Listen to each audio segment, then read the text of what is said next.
മാറിപ്പോയി കഴിഞ്ഞ് കഴിഞ്ഞാൽ നമുക്ക് വാറണ്ടി കട്ടാവും. പിന്നെ ഈ എഞ്ചിന് വല്ല കംപ്ലൈൻറ്റും വന്നു കഴിഞ്ഞാൽ അവർ ചെയ്തു തരത്തില്ല. രജനീകാന്തിനെ കണക്കെ ആയിരിക്കും പുള്ളി ഭയങ്കര ആറ്റിറ്റ്യൂഡൊക്കെ ഇട്ടൊക്കെയായിരിക്കും ഇറങ്ങുന്നത്. നിങ്ങളുടെ വണ്ടി ചെയ്തിട്ടുണ്ട് മറ്റേതാണ്, അത് ഇനി ചെയ്യാൻ പറ്റില്ല, അല്ലെന്നുണ്ടെങ്കിൽ പുതിയ പാർട്സ് വരുന്ന കമൻറ്റ് കാണാത്ത സത്യം പറഞ്ഞാൽ ചിരി വരും കേട്ടാ.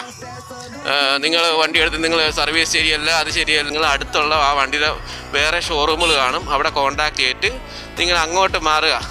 ഹൈ ഫ്രണ്ട്സ്, എല്ലാവർക്കും പുതിയ വീഡിയോയിലേക്ക് സ്വാഗതം. അപ്പോൾ ജുപ്പിറ്ററിൻ്റെ സെക്കൻഡ് സർവീസ് കഴിഞ്ഞിട്ടുണ്ട്. എത്ര രൂപയായി സർവീസ് ചെയ്തെന്നുള്ളതും വണ്ടിയുടെ കംപ്ലൈൻറ്റ് എന്തൊക്കെ മാറിയിട്ടുണ്ടെന്നുള്ളതും ഞാൻ വണ്ടി കുടിച്ചുകൊണ്ട് പറഞ്ഞുതരാം. നേരെ വണ്ടിയുടെ ബാക്കിൽ കയറിക്കാൻ നമുക്ക് പോകാം.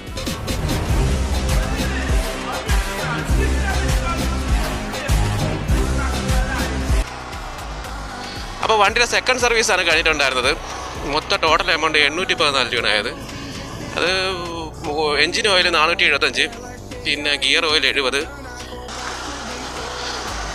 ഒരു സ്കൂട്ടറിനെ സംബന്ധിച്ച്